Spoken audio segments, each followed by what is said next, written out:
दोस्तों, कैसे हैं आप सब। चलिए शुरू करते हैं आज का टॉपिक। आज का टॉपिक है प्रक्षेप्य गति। ठीक है, आइए जानते हैं प्रक्षेप्य गति होती क्या है।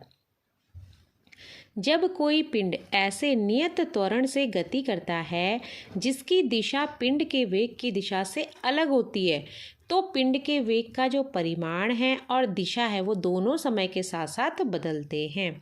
इसके कारण क्या होता है कि जो पिंड है वो एक समतल वक्र पथ पर गति करने लगता है। यही गति क्या कहलाती है, आपकी प्रक्षेप्य गति कहलाती है। ठीक है, जब कोई पिंड एक ऐसे नियत त्वरण से गति करता है, त्वरण क्या होता है, त्वरण है कि किसी वस्तु के जो वेग में परिवर्तन की दर होती है वो हमारा क्या कहलाती है, त्वरण कहलाती है। तो जब कोई पिंड ऐसे नियत त्वरण से गति करता है जिसकी दिशा क्या होती है, पिंड के वेग की दिशा से अलग हो, तो पिंड के वेग का परिमाण दिशा दोनों समय के साथ साथ बदलते हैं। इसके कारण क्या है कि पिंड एक समतल में वक्र पथ पर गति करता है। यह गति प्रक्षेप्य गति कहलाती है। और जो इसका गति करने का जो वक्र पथ होता है उसको हम प्रक्षेप्य पथ कहते हैं।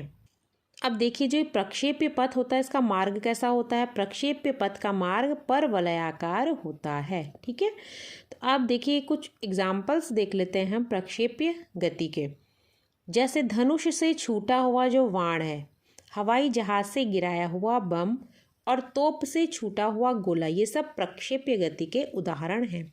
धनुष से छूटा हुआ बाण, हवाई जहाज से गिराया गया बम और तोप से छूटा हुआ गोला, ये सब क्या हैं, प्रक्षेप्य गति के उदाहरण हैं। इन्हें ध्यान से पढ़िएगा, यहीं से ही क्वेश्चंस बनते हैं आप लोगों के।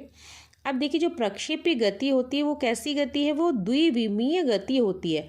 अर्थात एक समतल में जो गति होती है वो प्रक्षेप्य गति कहलाती है। ठीक है, अब देखिए, प्रक्षेप्य को अधिकतम दूरी तक अगर आपको फेंकना है तो क्षैतिज से कितने कोण पर ऊपर की ओर उसको प्रक्षेपित करना चाहिए, उसको हमें 45 डिग्री एंगल पर। अब देखिए, इसमें जो प्रक्षेपण कोण थीटा है और 90 माइनस थीटा, इन दोनों के लिए जो क्षैतिज परास होती है ये क्या होती है, एक समान होती है। ठीक है, ये कुछ पॉइंट्स हैं, इनको आप याद रखिएगा।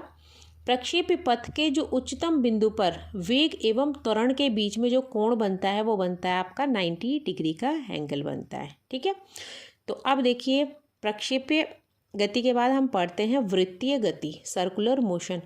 जब कोई वस्तु किसी वृत्ताकार मार्ग पर गति करती है तो यह गति वृत्तीय गति कहलाती है। ठीक है ना, अभी नाम से आपको पता चल रहा है जो क्या करेगी, वस्तु एक वृत्ताकार मार्ग पर गति करेगी, वृत्तीय गति कहलाएगी।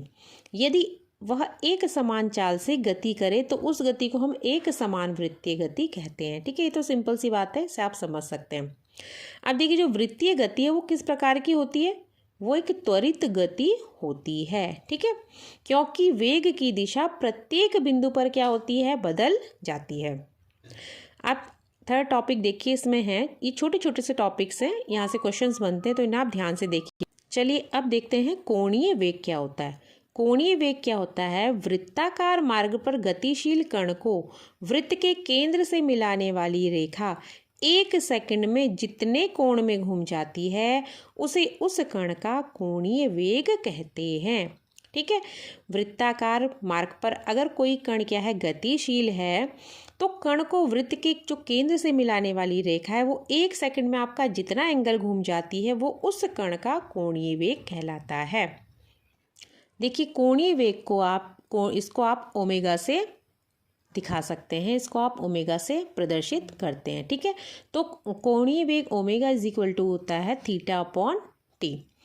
अब ये आपका यहाँ पे से सॉल्व करने वाला थोड़ा पोर्शन आ गया आपका। जैसे कण की रेखीय चाल, यदि कण एक सेकंड में n चक्कर लगाता है तो ओमेगा इज इक्वल टू आपका हो जाएगा 2πn।